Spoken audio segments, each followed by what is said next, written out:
প্রায় ৩-৪ মাস অসুস্থ থাকার পর এখন আল্লাহর রহমতে একটু সুস্থ আছি, আলহামদুলিল্লাহ একটু ভালো আছি। তারপরেও ওষুধ চলতেছে। আর বাসার গৃহিণী যদি অসুস্থ থাকে তাহলে আসলে কোনো কিছুই ঠিক থাকে না। আসসালামু আলাইকুম, কি অবস্থা সবার? সবাই কেমন আছেন? ফারিয়াজ ব্লগে সবাইকে স্বাগতম। অনেক দিন পর ছোট্ট একটা ব্লগ ভিডিও নিয়ে চলে আসছি, সবাই দেখবেন। তো এখানে সকাল সকাল অরিনের আব্বু ঘুম থেকে উঠে পড়েছে, উঠে যে কাঁঠাল ভেঙে নিল। এই কাঁঠালটা হচ্ছে আমাদের বাড়ির গাছের কাঁঠাল। অরিনের আব্বু বাড়িতে গিয়েছিল, বাড়ি থেকে আসতে কাঁঠাল নিয়ে আসতে।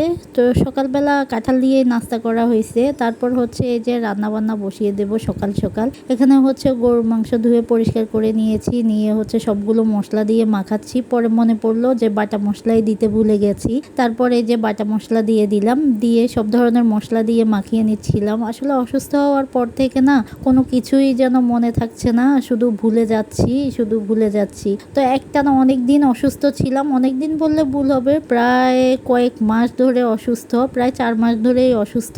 একদিন ভালো থাকি তো পরের দিন অসুস্থ, বা সকালে ভালো থাকি তো সন্ধ্যায় অসুস্থ, এইভাবে চলছিল। আর গত 2 মাস ধরে তো টানাই অসুস্থ, কি আর বলবো। বাসার সবাই অসুস্থ ছিল। গত কিছুদিন আগে আমার মেয়েটা হচ্ছে লাস্টে প্রায় 3টা পরীক্ষা দিতে পারে নাই। ও অসুস্থ ছিল, আমিও অসুস্থ ছিলাম। অসুস্থ থাকার কারণে মেয়ে পরীক্ষা দিতে পারে নাই, মেয়েকে আর স্কুলে নিয়ে যেতে পারিনি আমি।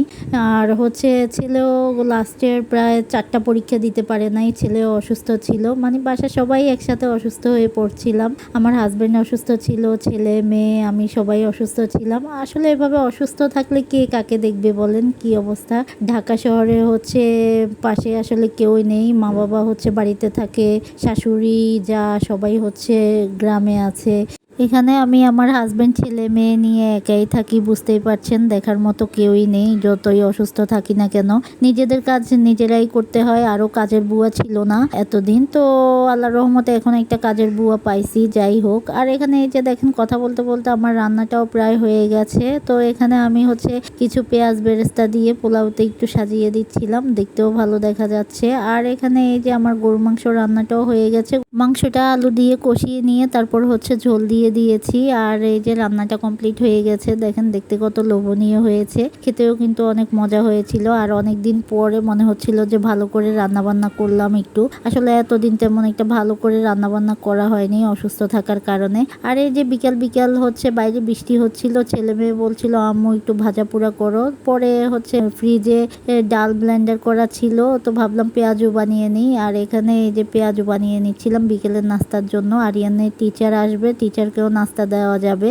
তো এই তো আমার ভিডিও যদি ভালো লেগে থাকে লাইক কমেন্ট করে পাশে থাকবেন। সবাই ভালো থাকবেন, সুস্থ থাকবেন, আমার জন্য দোয়া করবেন। আল্লাহ হাফেজ।